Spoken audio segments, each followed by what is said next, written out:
जितने लोगों ने खूबसूरत अल्फाज से मेरी हौसला अफजाई की है, मैं सिर्फ यही कहूँगी कि आप अहले कलम और अरबाब इल्म व दानिश के सामने मैं एक खुर्दबीनी नुक्ता हूँ और मेरे पास ऐसी कोई लुग़त नहीं कि जिससे मैं अल्फाज का इंतखाब करके आप लोगों का शुक्रिया अदा कर सकूं।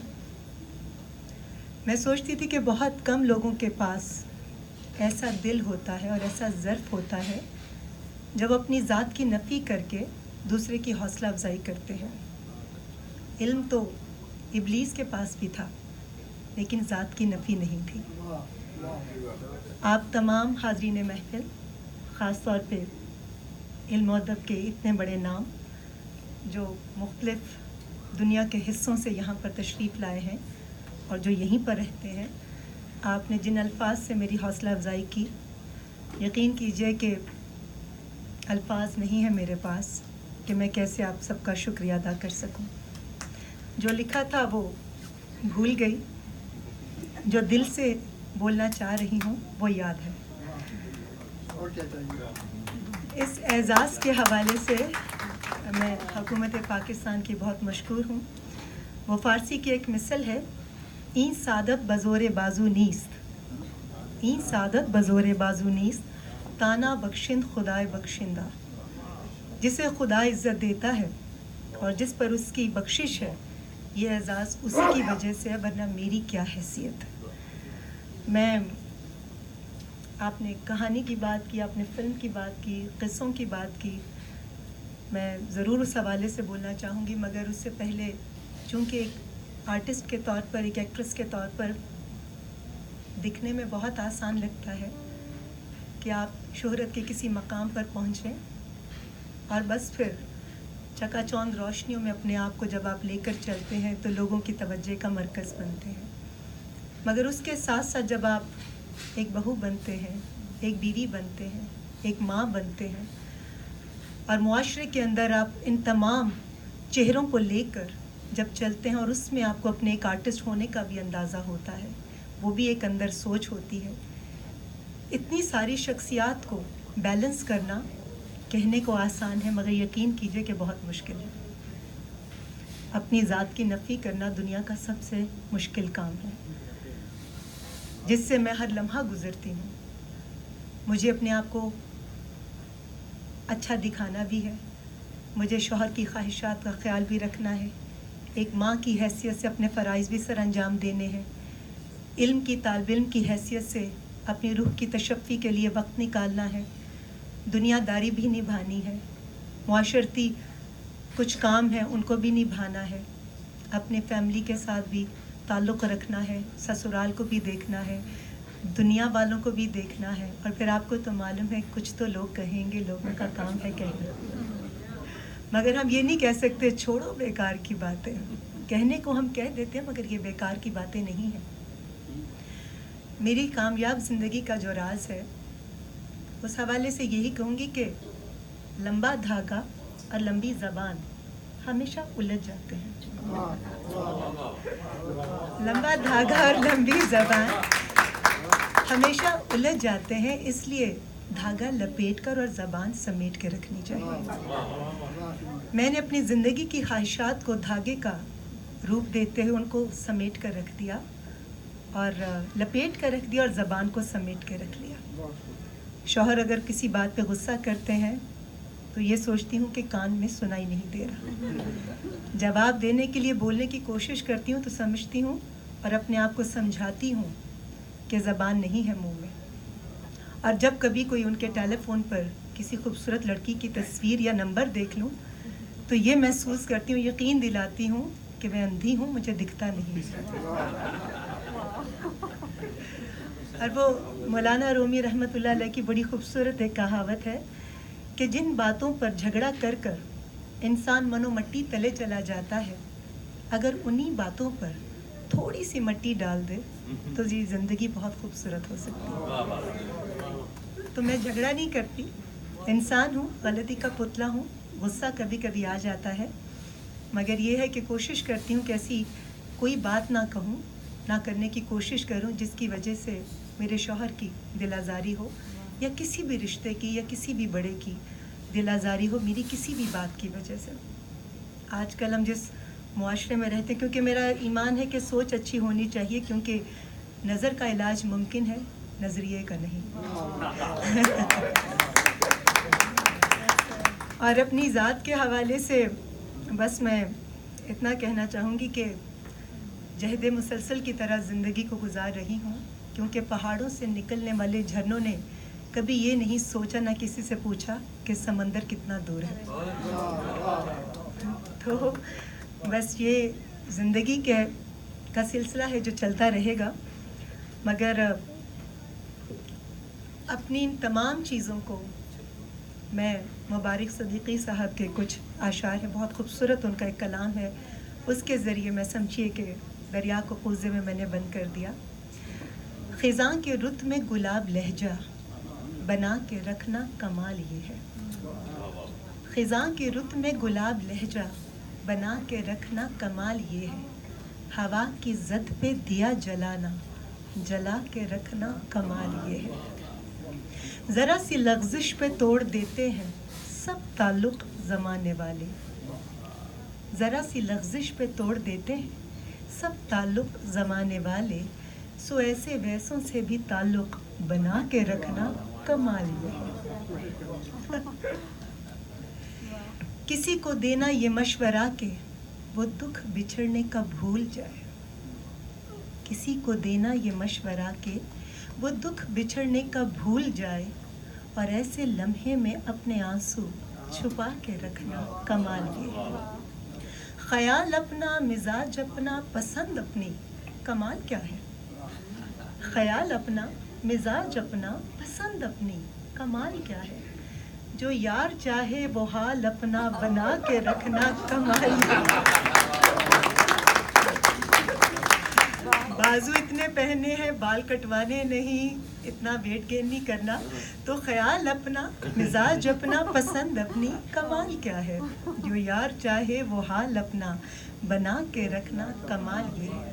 وہ جس کو دیکھے تو دکھ کا لشکر بھی لڑ کھڑائے شکست کھائے.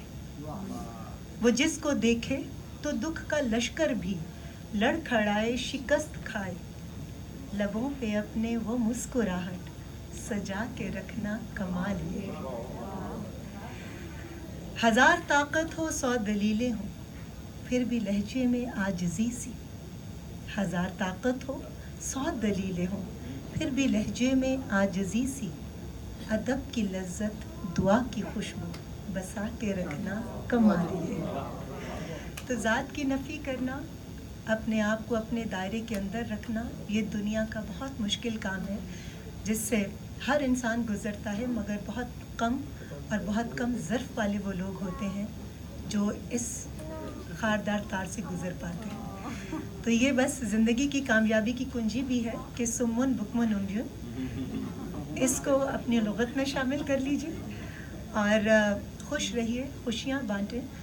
جب کوئی بڑے دل کا انسان اہل قلم آپ کی حوصلہ افزائی کرتا ہے تو در حقیقت وہ آپ کو عزت نہیں دے رہا, وہ اپنا قد اونچا کر رہا ہوتا ہے, وہ اپنے ظرف کا اظہار کر رہا ہوتا ہے.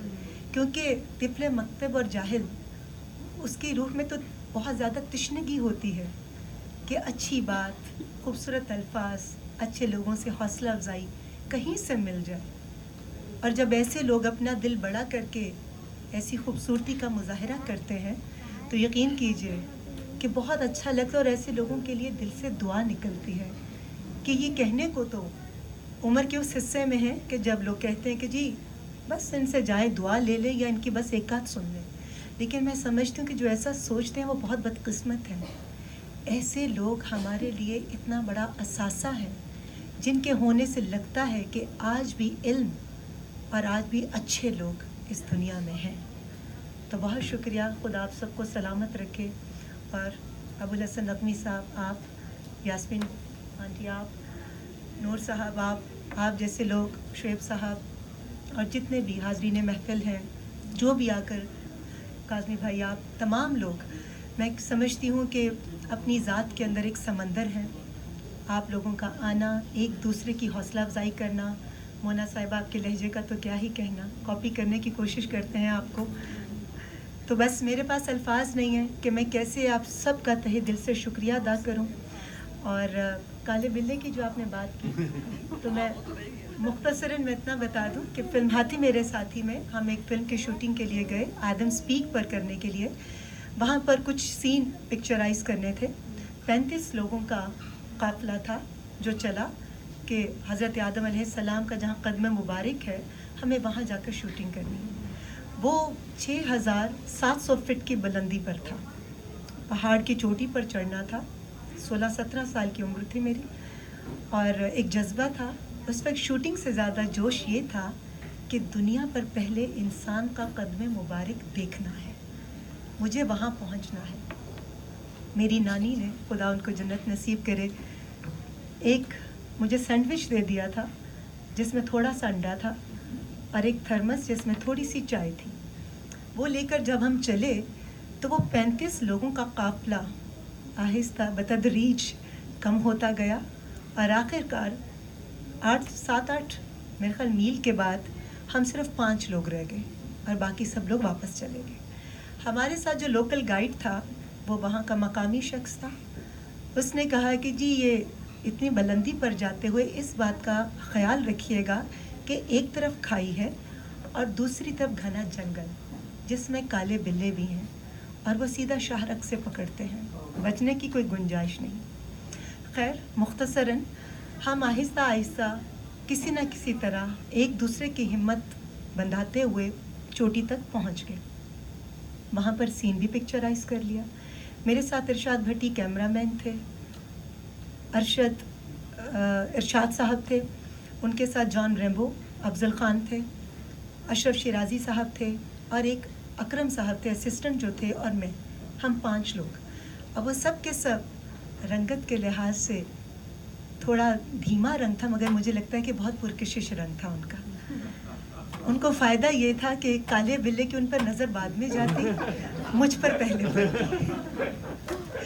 तो जब हम ऊपर पहुँचे तो हमने बहुत खुशी और बहुत जोश के साथ सीन की पिक्चराइजेशन की। जो नानी ने एक सैंडविच दिया था वो मिल बांट कर खाया, एक एक लुक़मा सब के हिस्से में आया, मगर वो एक एक लुक़मा उस वक्त लग रहा था कि ये इतना बड़ा एक अल्लाह ताला की तरफ से तोहफ़ा है हमारे शिकम के लिए कि जिसकी वजह से हमें थोड़ी बहुत ताकत मुयस्सर हो गई। उसके बाद जब हम वापस जाने के लिए पलटे तो वो जो मकामी शख्स था वो हमें छोड़कर जा चुका था।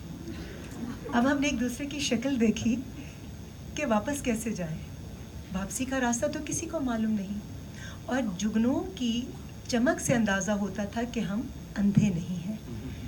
अब इधर जाते तो खाई थी, इधर जाते तो काला बिल्ला याद आता था, सांप, बिच्छू।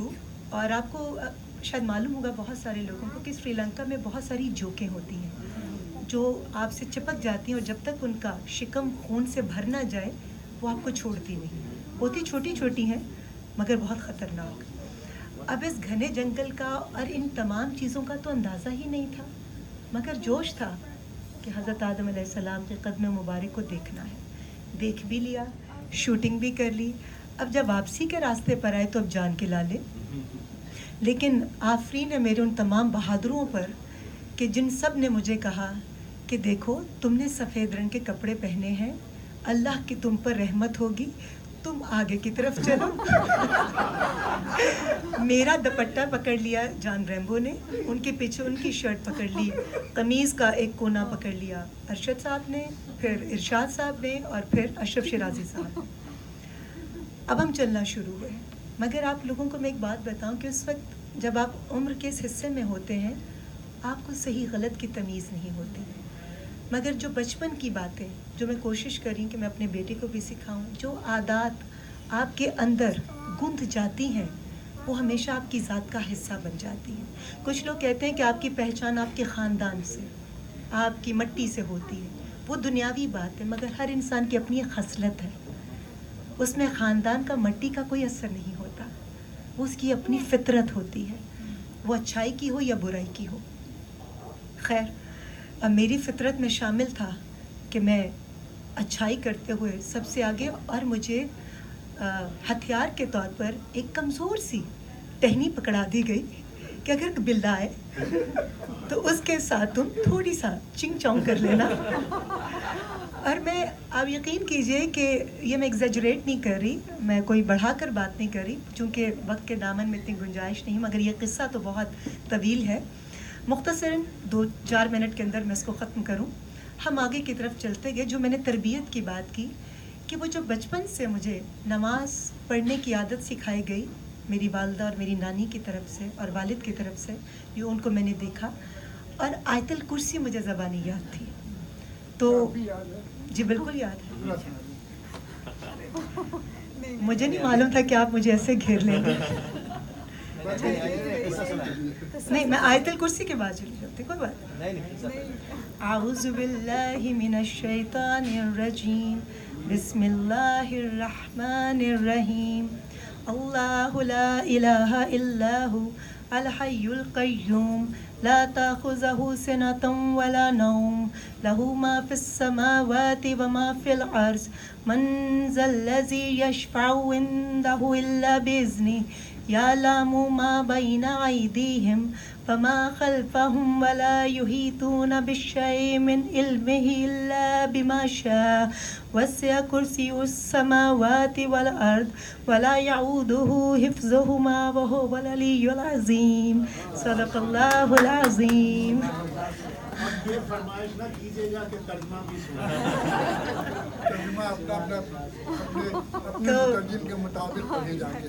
تو مجھے نہیں معلوم تھا کہ یہ مجھے کہہ دیں کہ, لیکن چونکہ مجھے یاد تھی تو مسلسل 5.5 سے 6 گھنٹے میں نے آیت الکرسی کا ورد کیا. پانی ہمارے پاس نہیں تھا, زبان خشک ہو چکی تھی اور پاؤں میں سکت نہیں تھی, کیونکہ سارے دن کی شوٹنگ کے بعد 6,500 فٹ بلندی پر چڑھنے کے بعد واپسی کے راستے پر جب پیٹ بھی خالی ہو اور آپ کو اپنی جان کا خوف بھی ہو کہ ایک ہلکا سا قدم آپ کو موت کی اتھاہ گہرائیوں میں لے جا سکتا ہے, اور یا کوئی کالا بلا یا سانپ یا بچھو آ کر آپ کی زندگی کا خاتمہ کر سکتا ہے. آیت الکرسی پڑھتے وقت میرے دماغ میں ایک ہی تھا کہ ابھی تو شہرت کی سیڑھی پر پہلا قدم رکھا ہے, مجھے شادی کرنی ہے, مجھے بچے پیدا کرنے ہیں اور مجھے بہت کچھ زندگی میں کرنا ہے. تو رب کائنات اگر میری موت کا وقت آ گیا ہے تو اس کو ٹال دے, ابھی مجھے اپنے پاس مت بلانا, تھوڑا سا وقت رہنے دو مجھے اس دنیا میں. مجھے یہ جو کامیابیاں تو نے دی ہیں یا جس کی چمک مجھے میری زندگی میں شامل ہوئی ہے, میں اس کو کچھ عرصے تک اس کو انجوائے کرنا چاہتی ہوں. جبکہ انسان کی فطرت ہے, وہ کچھ عرصہ کبھی ختم نہیں ہوتا, وہ اور سے اور کی جستجو, یہ سلسلہ چلتا رہتا ہے. لیکن مختصراً کہ ایک مقام پر آ کر 2 طرف راستہ جا رہا تھا. اب ہمیں سمجھ نہ آئے کہ آبادی کی طرف کون سا جا رہا ہے اور جنگلات کی طرف کون سا راستہ جا رہا ہے. اب یہاں ڈیسیژن لینا بڑا مشکل تھا, پریشان بھی تھے, مگر پھر رب کائنات سے دعا کی, اور دعا کرنے کے بعد آپ یقین کیجئے کہ اس ذات اقدس کی قسم کہ میں جھوٹ نہیں بول رہی, جب صدقے دل سے آپ کوئی دعا کرتے ہیں اور آپ کا ایمان کامل ہوتا ہے, آپ تہیہ کرتے ہیں کچھ اچھا کرنے کا, کچھ اچھا سوچنے کا, تو رب العزت آپ کی مدد کرتا ہے. تو کہیں سے ایک چھوٹا سا پپی, ایک آوارہ کتا کہاں سے وہ, پہلے تو ہم سمجھے سب چیخ نکل گئی کہ کالا بلا آ گیا, لیکن وہ کالا بلا لگتا ڈینگی کا مریض تھا کہ اس کے اندر سکت نہیں تھی. ایک پتلا سا بالکل خفیف سا بہت کمزور سا. اب اس کو دیکھ کر ہم سب ڈر رہے ہیں, مگر دیکھا کہ وہ دم ہلا رہا ہے. تو میں نے چاروں سے, جو میرے بہادر میرے 4 ساتھ تھے, میں نے ان سے مشورہ کیا کہ جس جانب یہ جائے گا ہم اس کو فالو کرتے ہیں. اور یقین کیجئے کہ جب ہم اس کے پیچھے پیچھے چلنا شروع ہوئے تو پھر ہم 2 سے 3 گھنٹے کے بعد آبادی میں واپس آ گئے. اور جب ہمارے یونٹ نے ہمیں دیکھا, ہمیں زندہ دیکھا, رات کے 1 بجے ہم واپس پہنچے. تو ہم پر ویسے تو وہ انا لیلا پڑ چکے تھے کہ شاید پتہ نہیں اب کسی کا کوئی لوتھڑا ملے گا یا کسی کا کپڑا ملے گا یا شاید کچھ بھی نہ ملے. لیکن بہت شکریہ ان کالے بلوں کا کہ جنہوں نے حملہ نہیں کیا, ان جوکوں کا, کیونکہ میں کہتی ہوں کہ دوسروں کی اچھائیاں دیکھیں, ہم دوسروں کی برائیاں دیکھتے ہیں. تو بس اس خوبصورت محفل کے اندر, اس کے اختتام پر, میں اپنی گفتگو کے اختتام پر میں یہی کہوں گی کہ دوسروں کی خامیوں کی بجائے آپ اپنی ذات کے ناقد بن جائیں. تو زندگی بہت خوبصورت اور بہت آسان ہو جائے گی. بہت شکریہ, بہت تہہ دل سے بہت شکریہ.